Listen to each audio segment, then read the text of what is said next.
Hey everybody, how's it going? It's Shannon from Good Fruit, and welcome back for part 2 of motives. And today we're going to be talking about our motives.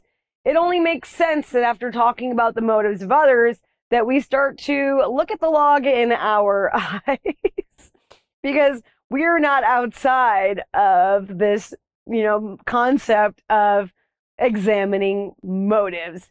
And as I was saying last week, I had a motive to say yes to doing something and positioning myself. And Jesus is like, well, you're just trying to position yourself and move the needle. And that motive was about me having some control. And reality is like, I do not need control of my life, obviously, clearly, because what happens, what it is that I position myself to control. First, God positions ourselves to control. So today we're going to be talking about our motives and what it really means to start to examine our motives. As you grow in your relationship with God, you're learning that you have lived in your flesh your whole entire life, and that the things that you think are your identity, the things that you think that you want, the things that you think that you desire, the places that you think you need it to be, are not actually about your desire, they're about your flesh's desire. And so God, when he starts to help us examine our motives and change our heart's position, right, that we can become transformed through him starting to show us and make us aware that we've talked about, like everybody else having a certain motive to position ourselves, that we were living in the same place. So we have to separate ourselves from that place, deny the self, pick up the cross, and follow him. And so there's this process of how it is that we are changed and transformed. So we're going to be talking about that today. Proverbs 4:23. Above else, guard your heart, for everything you do flows from it. What does it really mean to guard your heart? The world has taught us to position ourselves in a certain way where we put ourselves at the center of everything, and the things that we love and the things that we crave, the things that we put above all that stuff, like our wants and our desires, like for power, fortune, fame, all of these things, they plant seeds in our hearts. And it's really important for us to guard our heart from these things being planted in us, so that we are not, doing things out of a motive to feed a desire that doesn't need to actually be there. Matthew 6:21. For where your treasure is, there your heart will be also. The measure of success in this world is not about where you position yourself to be kind for others. It's actually about where you position yourself in places of power. Like, how many people can you be greater than? How much can you have more than other people? I see this all the time where people get upset with people and they're like, bro, look at what car you drive. This is the car that I drive. I'm better than you because I have money and I'm successful. And it's like, these are the things that what it means to guard your heart from, is that if you treasure certain things in this world, your heart is going to love those things more than you're going to love other people. And the motives of other people are driven about where it is that they want to position themselves, and you're not outside of that. So if you want to position yourself in a certain level of success in the world, that you're going to take advantage and you're going to be a wolf amongst the flocks.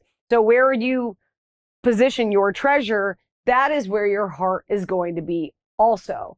Colossians 3:1-2. Set your hearts on things above. Set your mind on things above, not on earthly things. If motive and our heart and the things that we love and we desire, where we position ourselves with those things, our focus on those things is going to determine how it is that we move in this world. I'm going to be honest. I did this event because my motive with this event was that I wasn't going to get paid for it, and there was a lot of views on it. And I was like, if anything, I'm going to DJ this thing and people are going to see me. And it happened before. It happened before where I DJed an event, and then from that event, I was immediately booked and everything else opened up. So my decision to be in this place was that I was going to do this thing and this is what was going to happen. Obviously, clearly that did not happen. Like there was nothing good that came from doing this event other than me taking my time out of my day to do it and people showing themselves to be who it is that they are. And like I had a great time at the event. Yes, awesome. But God did not position me there, and I positioned myself to be there. So my motive in that place, like, yeah, that seemed good, but he was like, you decided to position yourself. You decided to put yourself there. So, like, and then you were sitting here trusting that you could move the needle and that everything could go on your timeline. And then the reality is like, too, like, I did this thing because I wanted something out of it. And I didn't get anything out of it. I didn't get any of the things that I thought I got out of it. And which is, like the reality of like when our motives are to push the needle ourselves and when our motives are to do things ourselves, we are positioning ourselves where our heart wants to be. And the reality is sometimes my heart wants to be in control. I want to be in control of my life. That is the opposite of how it works when you decide to follow Jesus. And then just like in the last message I was saying is our heart is deceitful. My heart that's here in the flesh is listening to my flesh. My heart that is in the spirit, in the soul, in the eternal is positioned in the eternal, which is why it's important to set your mind on the things above and not on the immediate, the earthly things. So my first point, our motives flow directly from where we position our hearts. If our focus is on the world, our desires will follow. But if we place ourselves in Christ, our motives align with his purpose. If we focus on what it is that God is asking for us to do, if we focus on listening to Christ, and if we focus on following and being obedient, and that's in everything. I know we can get like crazy with it. Like we can wake up in the morning, we can ask him what socks we can wear. We can ask him what clothes we can wear. We ask him what food we buy. We ask him what stores we shop at. Like, I know that sounds so like granular, but I promise you, if this is the process that you work on with Jesus, and I did it for 2.5 years, like almost 3 years now, of like asking Jesus, like little things that didn't matter, to the point where he was like, Shannon, stop asking me what color nail polish you should buy, like, or what color this. He's like, these things don't matter.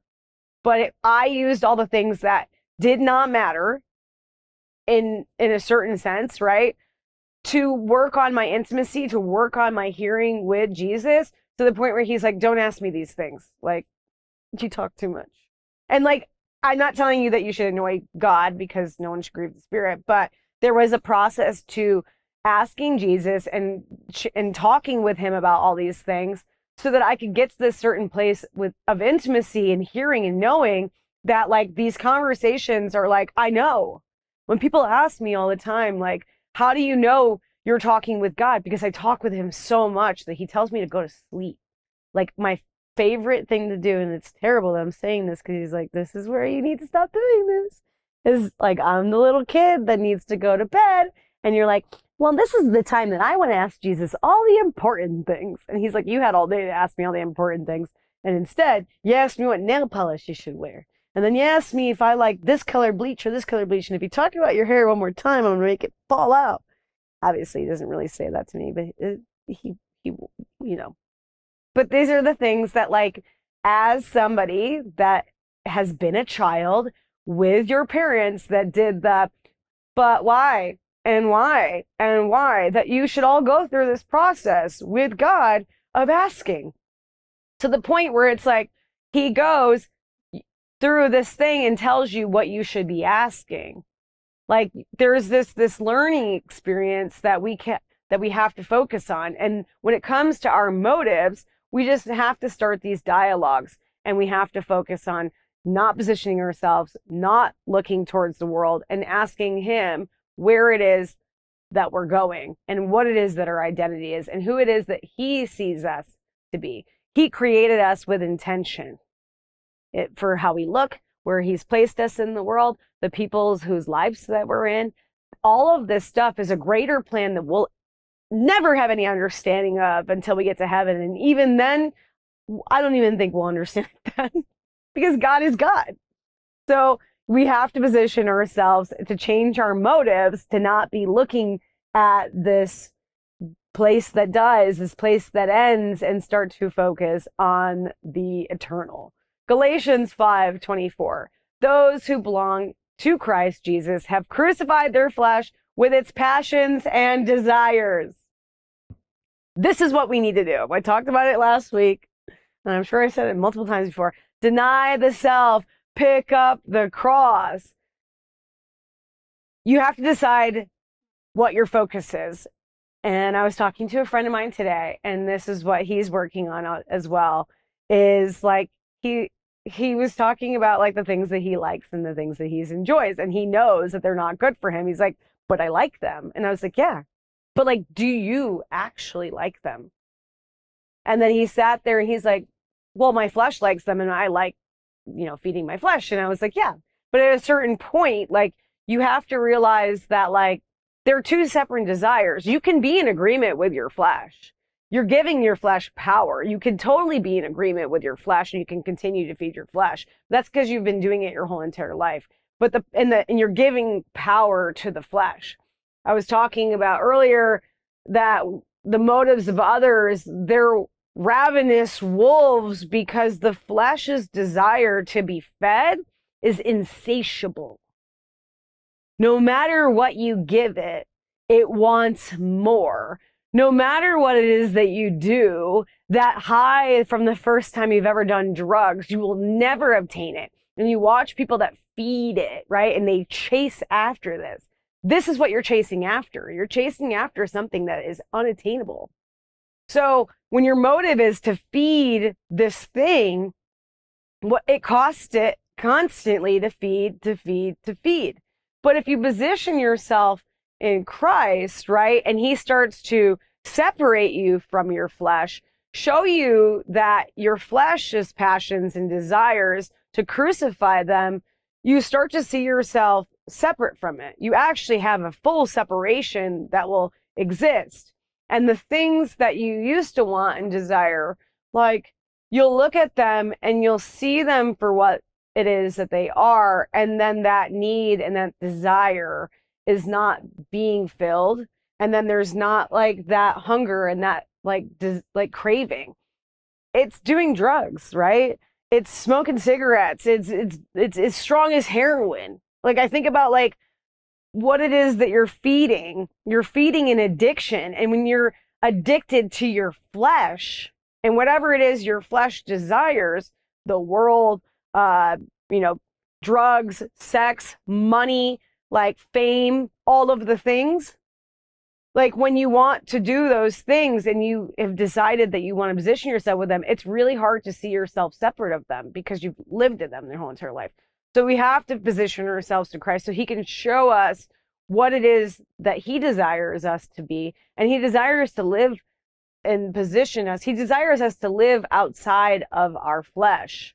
And I promise you that when you go through this process with him, that the things that like you think are like terrible to get rid of, that when they are gone and you're not feeling that addict like draw, that like withdrawal from it, that you get this like exhale.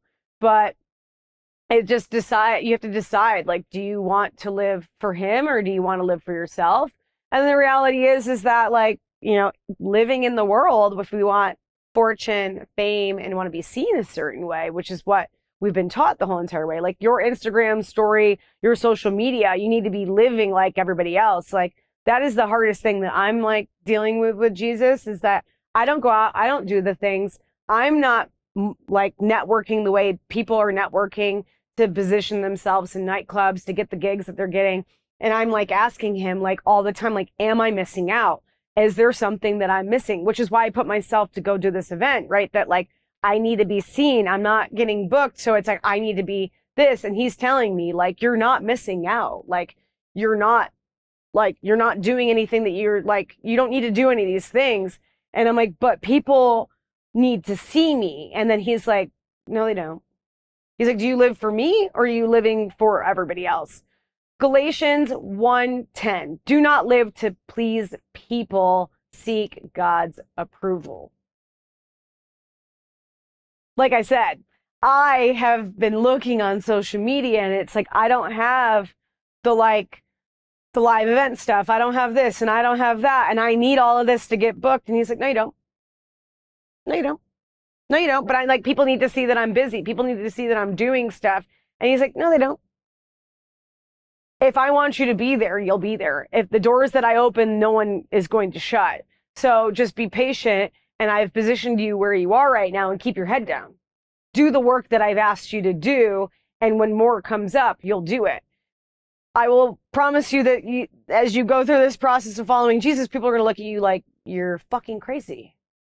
People thought Moses was crazy, like go to the desert and be separated. They're like, what do you mean? Like, we need water, we need food. And he's like, anyways, people thought he was crazy. People thought Noah was crazy because he was building an ark and it never rained before. And all he was doing was being pleasing to God, doing things for God's approval.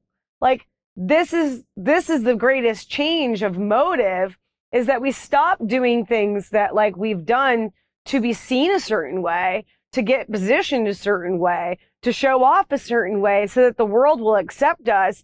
And that to me is like the hardest. It's been the hardest for me because my whole entire life has been about making sure that people see what it is that I'm doing, making sure people understand that I'm successful or that I'm talented. And the only way that they're going to see that I'm talented is if I'm out and I'm doing and I'm talking to people, and I'm very good at networking. Like, I'm very good at networking. I actually really have a desire to be with friends with a lot of people, and they're not necessarily the greatest people to be friends with all the time. And then here's the question too, is like, my motive to be friends with certain people isn't always great, because I want to be friends with people because they're going to help me get places. And I've been taught that the whole entire time. So I like to sit there and start to like look at what it is that I'm doing. And I'm not going to say that I'm the greatest at it. Like, it's a hard habit to break. And, like, I sit in this house most of the time and work on all of these things with Jesus. And, it's not necessarily the most exciting thing because I want to be in the world. I want people to see what it is that I'm doing. And I ask him on a daily basis, is there a point to that? And he said no. So I have to believe and understand that God is positioning me for his will, and it's not mine. Luke 9:23. Whoever wants to be my disciples must deny themselves, take up their cross daily, and follow me. It is the price that you pay. And the reality is we owe it to God. God sent his son into the world so that we may have everlasting joy and be in reconnection with God. He literally gave us his son to die for all of us. And so we owe God everything. And so when God asks us to do stuff, it's for the greater good of the kingdom. It's for us to look at what it is that he desires and shift our focus, and our motives cannot be about us. It has to be about the kingdom. It has to be greater than us.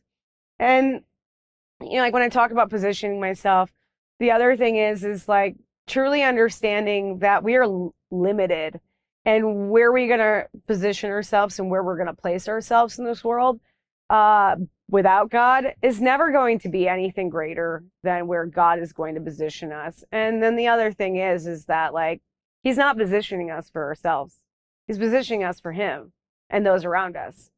And then that's the greater motive shift, is that everything that you do is no longer about you.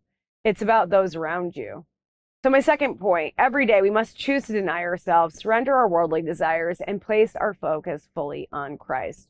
And when we position our focus fully on Christ, we start to become more Christ-like, because Christ didn't come into the world to be served. He came in the world to serve. Romans 8:5-6. Those who live according to the Spirit have their mind set on what the Spirit desires. When God positions us united with him, and he starts to show and shift our motives, we start to look more to what it is that God wants to do through us.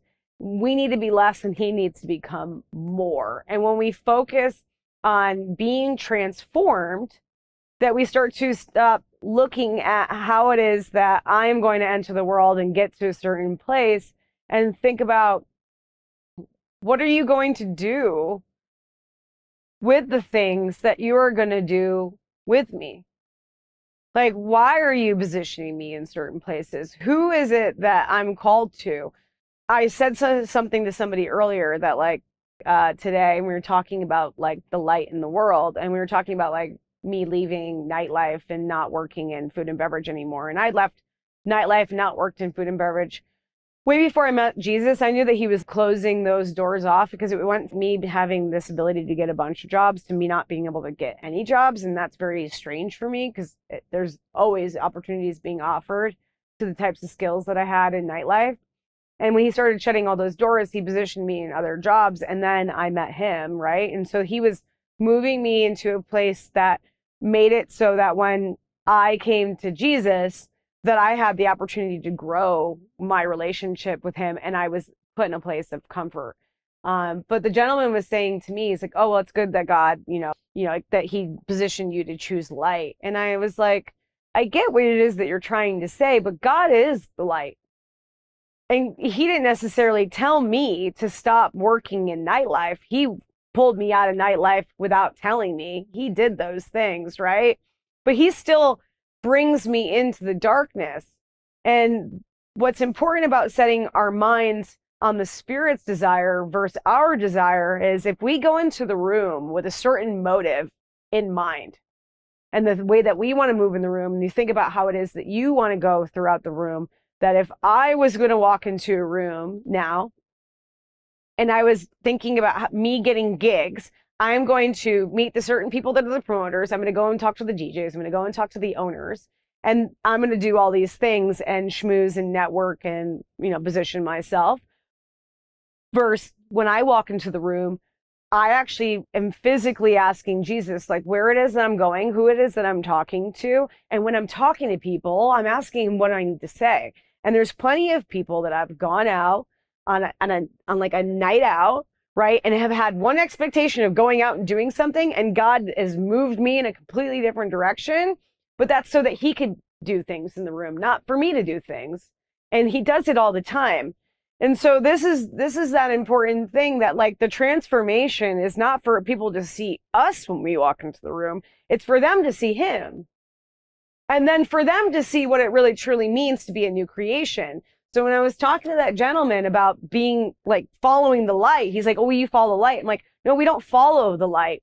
We are the light. And we are the light because we are in the room and we're bringing Christ into the room with us. But that's only if your motive is to display and your mind is set on what the Spirit is moving you. And then when you work through these processes with God, that you move and position yourself out of the way so that he can give you the words and he can speak and then he can move. I've been in rooms sometimes where like what it is that he's doing is welcome, what it is that he's doing is not welcome. And then there's some things sometimes that I've seen, and I've like been like watching people encounter God, and there's plenty of people that like know me and have seen me move like out in Vegas, and like have like been like, I could feel him, right? And so there's just these things, and then that's more important about like where your motive shifts. But I have to separate. I have to position myself in the Spirit more. Like I have to listen to him, and that's not out of me doing it. That's out of him instructing it. So Ezekiel 36:26-27, I will give you a new heart and put a new spirit in you and move you to follow my decrees. It was funny when I was reading this, when you give up your life, when you deny yourself and you take on Jesus, when you are born again in the Spirit, you said yes. This isn't a partial yes. This is a full yes. I said last week where obedience is mandatory. It is not, it's a command. It's not optional. Like when you said yes, you said yes. And Jesus will move you, especially when your heart is ready to be moved. Like he will, once he gives you the new heart and he puts the new spirit in you, once you decide to take the full measure, because he gives you a partial measure and you get more, we were talking about filling the lamp, right, with oil, that you like, it's a continual process. Like you'll get more as you do more, but God will move you. He will forcefully move you in like a gentle way. Like when I told you, I asked him if I should go and do this thing, and he said no. Or there's like things, I'm going to be honest, like I got ADD, like the fact that I can even continue this conversation. He's moving me through it, and he's telling me in this process. I'll walk around my house and like a bird, and put things down and move things around constantly. Jesus will physically, well, this Holy Spirit will physically like direct me. Like I'll be like walking sometimes, and like I'll want to go right, and because I'm like see something, and I can physically feel him redirecting me. Because I also have like, I've asked for this. Like I know what it is that like is moving me sometimes, like ADD and all these other crazy things that I got going on, but they're not me going on, they're my flesh. But he's transforming me. He's giving me a new heart. He's giving me a new spirit so that I may follow his decrees. And I ask him on a daily basis, like, can you shift this? Can you change this? Can you do this? And it's not can you, but like, will you? Because I know that he can, and he will, and he does. But it's the denying the self and focusing and asking, because everything, it has to be in agreement. But when you take him in and he gives you a new heart, there's no more like my will. My will is denied.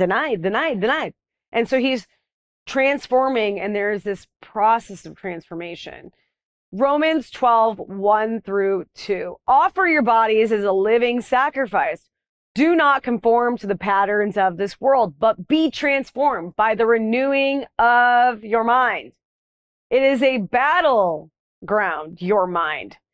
My friend that was like, I was talking with earlier today, he's like, I think about these things and I have this desires, and I do, and I know that this is not healthy. And like, I'm asking Jesus to like help me with this process. And like the things that he was sharing, they're going to be really hard things to break because, like nicotine, right? Like, let's just talk about what it is. Like nicotine addiction is really strong, but addiction to your flesh is really strong also, right? So it's like, these things are painful, but like, he will help you do it, but you have to ask. You have to not conform to the patterns that you have like innately like been walking through and matched and mirrored the world. So this is the thing, is like when you give your body, your flesh and your life, and you said yes, it's a sacrifice. And Jesus says this thing to me all the time, and I always get irritated, and it's not me that's irritated, it's my flesh that's fucking irritated.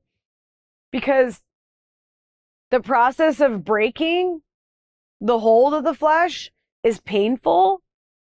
It's actually physically painful. And he always says, like, he knows. And I'm like, you don't know. And he's like, no, I know.